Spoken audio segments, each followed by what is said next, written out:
So I read on your blog you mentioned the Impossible Burger, and I wondered I read what you wrote about it, and I tend to agree. I can't imagine it's healthy for you, but tell us about that. What is that Impossible Burger? So as people are moving to a plant-based diet, there can be some pitfalls.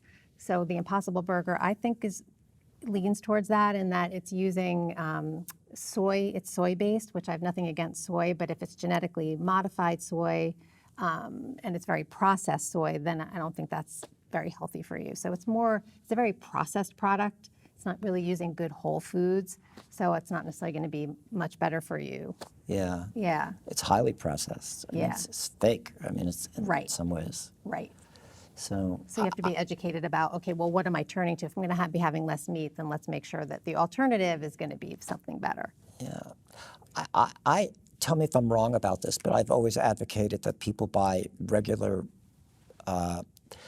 yogurt rather than low-fat yogurt that's been added, where sugar's been added to it. Right. I would recommend eating real foods over fake foods in general. Absolutely, yes. There's no question. So the diet foods are mostly more processed, and so you're much better off avoiding all kinds of artificial sweeteners. The label companies, the food manufacturing companies, are so sneaky in what they're allowed to get away with. And a label might look beautiful and wholesome, in terms of it's less fat and less sugar, but they might be using artificial sweeteners and food dyes and other things in there that are not going to benefit your health. So you have to kind of read the ingredient list to be more savvy.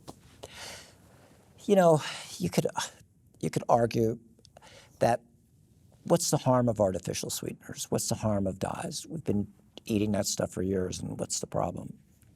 Well, there's a lot of research showing that there are downsides, and a lot of people do have side effects.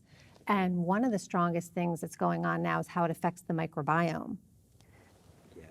And so that it's interfering with beneficial bacteria, which you don't want to be messing with that now, because we are 10 times more bacteria than human, and they are profoundly influential on not only our gut health, but our brains and our bones and our immune system and our moods. And so we want to be taking care of our gut bacteria. Yeah. What do you mean we're 10 times more bacterial than human? You mean there are more Cells. organisms? Cells. Yes. Yeah, cells. Yes. Actually, about 9% of our genome has been incorporated by bacteria genetics, genes.